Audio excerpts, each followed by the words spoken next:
Hey there, welcome to the Jeff and Heidi Show, where you're going to have the opportunity to listen to and learn from everyday entrepreneurs. Welcome to the Jeff and Heidi Show. This is Jeff Heggie. Unfortunately, Heidi is not with me today. She had a family situation she had to deal with, but she will be back with me soon.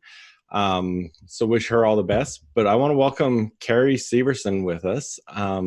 Carrie and I actually met on LinkedIn, and I really was intrigued by her story and wanted her to be able to share it with everyone. And it wasn't until a couple moments ago that we realized that we actually live fairly close to each other. So we're both in Arizona. She's in Scottsdale. And so I just want to welcome you, Carrie, to the show. And I'll let you give yourself a brief introduction. Sure, cool. Hi, everyone. Carrie Severson. So I am, professionally speaking, I'm a book publisher, an independent book publisher. And I'm the founder of the Unapologetic Voice House. We're fairly new. I started the house in May of 2019. We call ourselves a one-stop agency. Authors come to us and we partner with them on things like editing, marketing, distribution, design, template, everything you possibly need, you get underneath our umbrella. I've been in Arizona since 1997. Love Scottsdale. Am actually ready to move though. And looking for something a little bit different. Don't know what that's going to be though. Currently engaged, was supposed to get married in April, but COVID happened. And so I'm one of those lucky ones that gets to plan their wedding twice. Awesome. Well, great. So what we like to talk about on this show is the entrepreneurial journey and how people went about it. And just to give our listeners a chance to reflect for themselves where they are in their journey and what they're doing and how maybe they could learn from what you're doing. So share a little bit more about your background. You said you started this in May of 2019. How did that start? Where did it come from? Sure. First of all, can you hear me okay? Yes. I just put on headset, sorry. Okay, so I'm a born entrepreneur. I was thinking about this morning, actually. I feel like you are one or you're not. And I am one of those people who get an idea, have to feel it, have to believe in it, and then let it simmer. And this is my third business. Whenever I've launched businesses, it's been a slow process because I let that internal sort of dialogue happen first, and then find my place, my footing. And when I launch, I make a splash, and it's happened every single time. So I'm a highly intuitive person, and every time I've gotten an idea for a business, it hasn't just been like a small thing. It's been one of these. My first business was a nonprofit. My second business was a storytelling business, and I never thought I would. I've been storytelling since I was 19. I've been in the professional storytelling world since I was 19. I didn't ever think to do it as a business. The publishing house came about one morning. I woke up and the first thing I felt was I should launch a publishing house. It was actually this saying of be the house. I should be the house. And I just thought of it and denied it and said no to it for 9 months. And then slowly was like, okay, I understand publishing. I've been on the client side. I have 4 books published myself. I know what it feels like. I know the steps it takes. If I'm going to do this, I'm going to do this in a way that I wanted when I was on the client side. So I spent a while developing it and then got to the point where it was all I could think about. And so I just put up a landing page, took to my audience, and I was like, this is what I'm doing now. And within 6 weeks, we landed our first client. And the first year, I think we ended up signing 13 solo authors and 16 authors for an anthology. And it's it's a freight train. And it's an organized freight train. So I've taken everything I've learned in my entrepreneur experience Right. over a decade. And I've packed this company with strategy, with systems, with pipelines, with, people and processes and policies. And it feels so good. Feels really good. So tell me what it is, the process for someone that wants to publish a book, and how do they go about it? How's this process So work? we have a query system, and you submit a query on our website, the unapologeticvoicehouse.com, and we are the house that launches and builds strong female voices. And whether that be a character or an author, we're interested in elevating those female voices in the world. And so if I'm pitched a fiction book by a male author, there is usually a strong female character in it. I ask to see sample chapters. Oftentimes there's a proposal for nonfiction authors.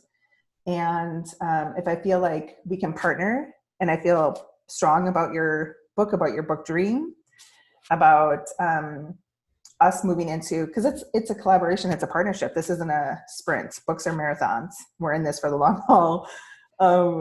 We go into an agreement after a couple of conversations, and we have various tracks that you can choose from. If you just want an ebook, we can do that. If you want us to build you a website and bells and whistles and funnels and emails and social media and publicists, we can do that too. Most of the people that come to us have a book dream, want to see it fulfilled, and just need support from soup to nuts, the editor to the marketing, slight marketing, not a huge marketing budget. Mm-hmm. That's usually our bread and butter. A book usually takes I'd say 7 to 8 months for us to move through. And our account managers are the people that walk with our authors. So they're the ones that help you really start to look at your market and where you're going to land in the market, your competitors, price campaigns. They hand you off to editors and hand you off to designers. And I come back in as your publicist towards the end of your journey to help you actually understand distribution and what it's like. And I'm the one that tells you your book has gotten picked up by Target and Walmart, and we're starting to see, cool reviews, and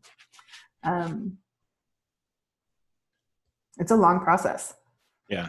So how does that work? For example, I know when someone's ready to launch a book, mm-hmm.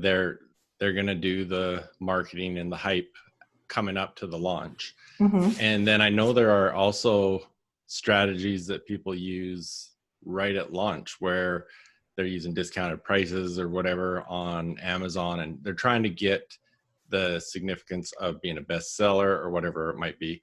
What are some of those strategies, and how do you go about doing those things?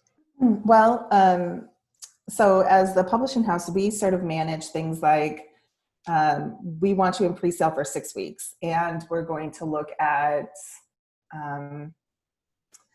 getting you on a system called NetGalley, where we can secure as many book reviews as possible while you're in pre-sale. Mm-hmm. We'll communicate with those people, ask them to go and also publish, book reviews on Amazon or Apple or Barnes & Noble or Google or wherever. We do things like e-blast to librarians, e-blast to book reviewers with places like Midwest Book Review. We've got one book reviewer who's a freelancer with the New York Times considering a book of ours. Our job as the publisher is to help you get as many reviews as possible from the middleman, the one actually go out selling it at the bookstore, talking to the people coming into the library, things like that. Your job as the author is to, make sure that you're being as visible as possible, talking to your audience and your network and doing those things. When we do pre-sale, I'll look at deals like Kindle Deal of the Day, like you just said, promotions with Kobo and Apple or Barnes & Noble. But in terms of our clients' strategy, it's to talk about it as often as possible. If they're not working with us on marketing, it's to hit the streets and find as many podcast opportunities as possible in that sort of pre-sale. And then Right. when we actually launch, then it becomes going back and looking at who bought it, how can we get reviews? And the strategy starts to turn into, now how can we promote it? Is there a Mother's Day angle, a Father's Day angle, a beach read, things like that. Okay. Go ahead. And I was just going to say, now I hear a lot of authors talking about self-publishing. Mm-hmm. What's the difference and what are the advantages of coming to a publisher versus self-publishing? So self-publishing is a tricky deal because you are essentially your own publisher, right? And so if you self-publish, you're pretty much, depending on where you go. If you go to Kindle, you're going to stay at Amazon and Kindle. That's your home. If you go to a place like Ingram, you probably could get picked up by Barnes & Noble and Kobo and Apple. Self-publishing has many legs and many opportunities. You are the person that is responsible for finding your editor, finding your designer. You're the marketer. You're the person that is out doing everything from you're the soup to nuts, right? Right. In terms of the royalties, you do get a little bit more because you don't have a distributor that you have to pay for, unless Ingram takes, and I don't know if they do. And you don't have a publisher you have to pay. The thing that I personally enjoy about, I just back up and I say the con for self-publishing. Let's say you publish and you want your local bookstore to throw a party for you or a launch party.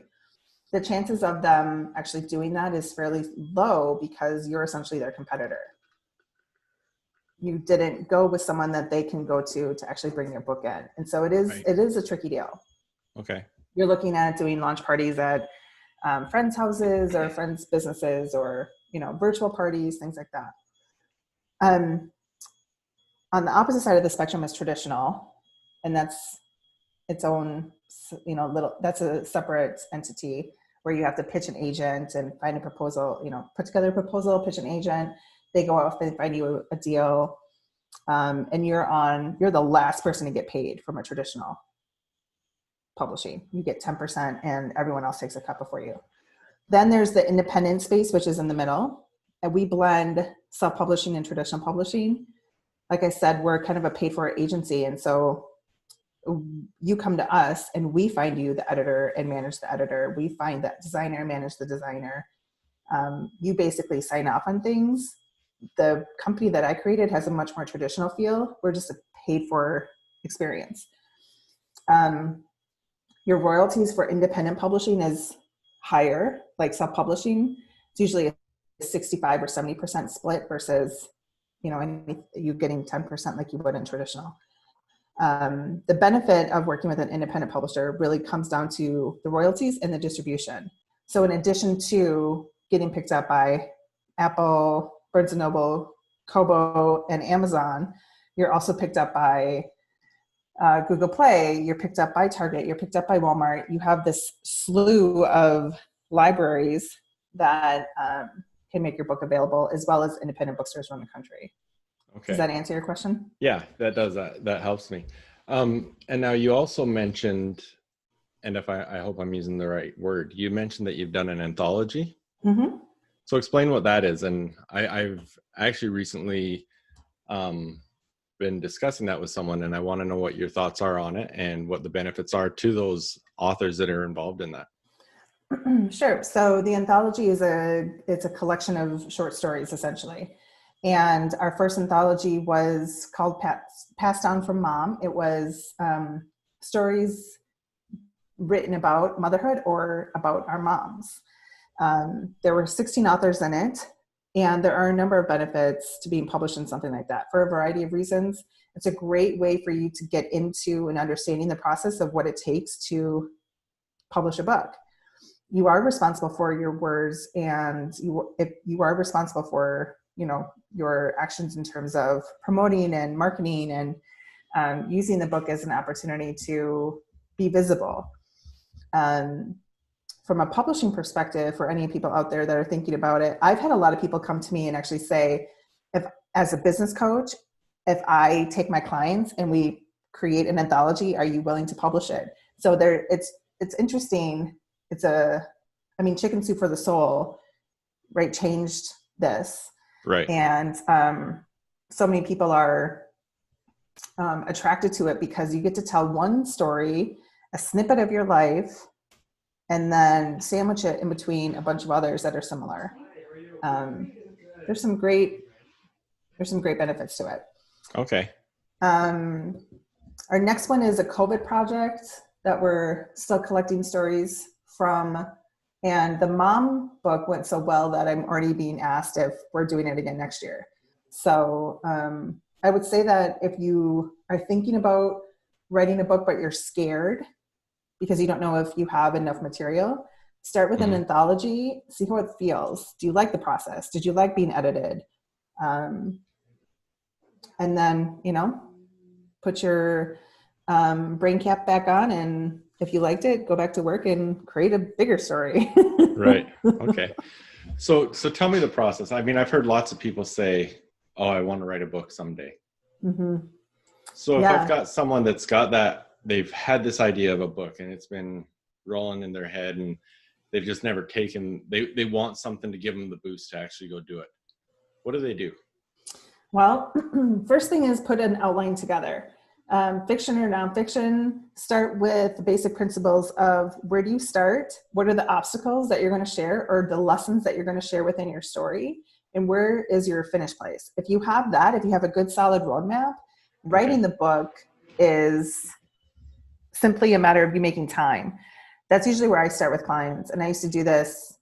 This is what I did for years on end. I would help people create their roadmap so that if they had 30 minutes a day, they could literally sit and look at their billboard in front of them and say, I'm going to write 30 minutes on chapter 6 about this lesson. And then they open up their document, jump down to chapter 6, add their thoughts in for the day, and they're out. Because writing a book, the book process has many different energies to it and many different creative, personalities to it. Like you're in this strategy piece of what is it I really want to say? What is it I really want to do? And then you've got to move into a creative piece. And if you don't move into that creative piece, your book is dry and it's flat and it's not going to land.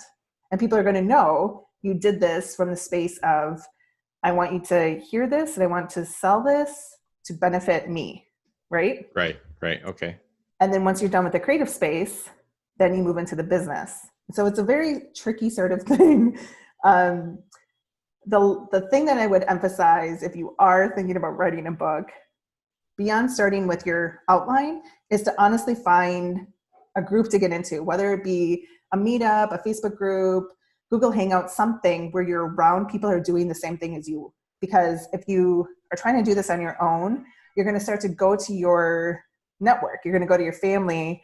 They're not doing it. They're not going to land. They're not going to get it. If you are in an environment, in a group where other people are doing the exact same thing you are, you're going to be supportive. And that's honestly what you need in order to make this go from, I want to write a book someday, to I wrote a book. Right. Okay. Excellent. Now, this might not be a figure you know. How many, on average, well, I guess a few questions, and these are probably questions that you don't know the exact answers, but let's say in the business world, how many books are published a year, and how many of those are actually books that are successful, at least breaking even or making money?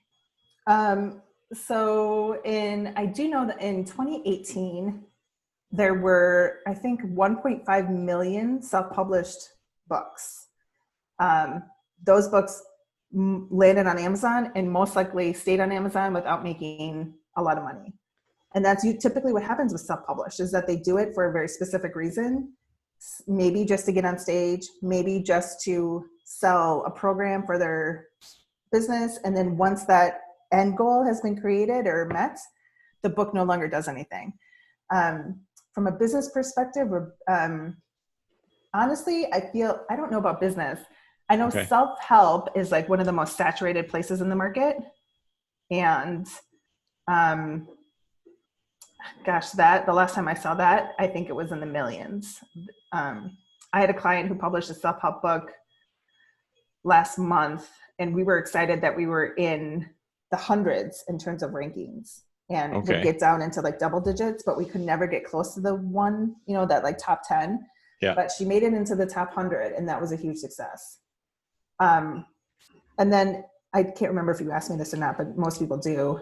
If you are going to go publish a book and you're going to hire like an agency or a company to do this, when do you start to see money and when do you start to see royalties? I get that a lot.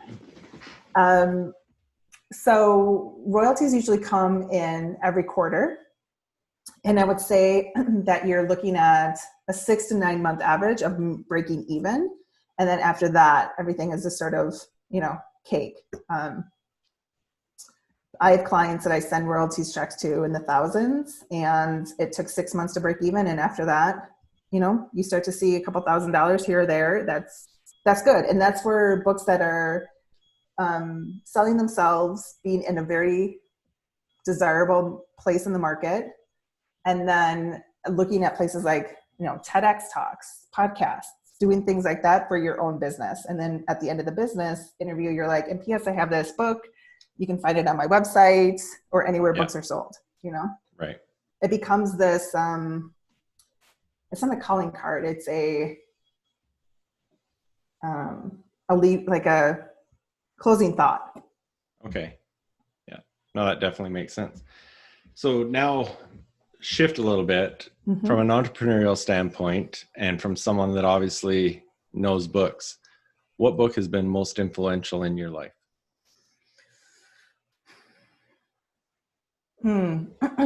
It's so fascinating. I honestly feel like it's the last book I read, because like every book I read right now, I read every client's book, obviously, but right now I'm reading a lot of books on social justice, and I switch between fiction and nonfiction just to, influential books though.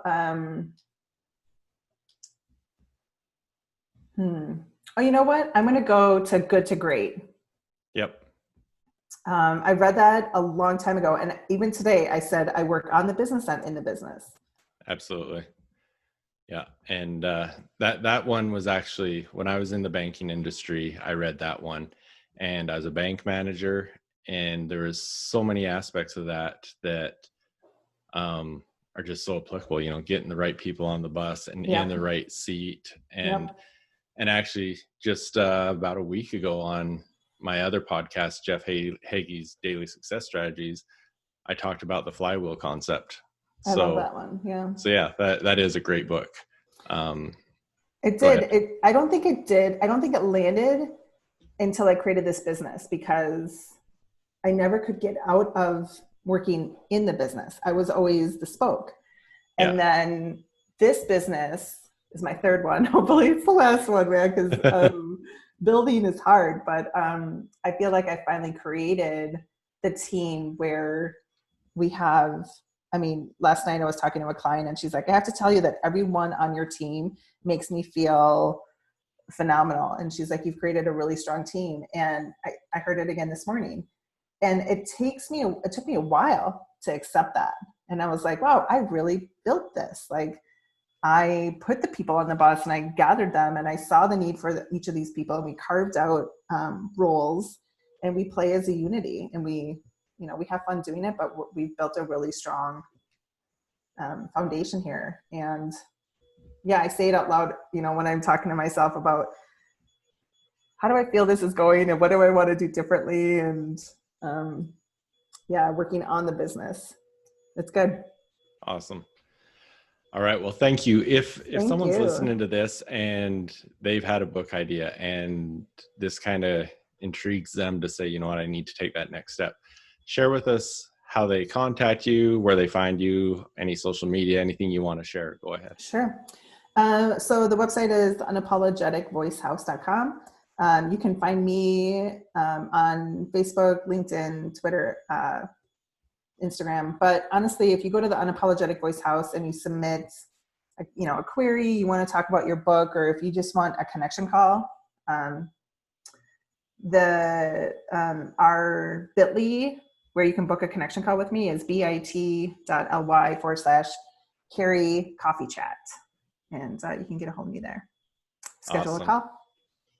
All right. Well, thank you for being on with me today. And I wish Heidi was here with me, but we will be sharing this, and I'm sure our listeners are going to love this and get a lot out of it. So thanks for being with us, and good Yeah, luck. thank you. Thank you.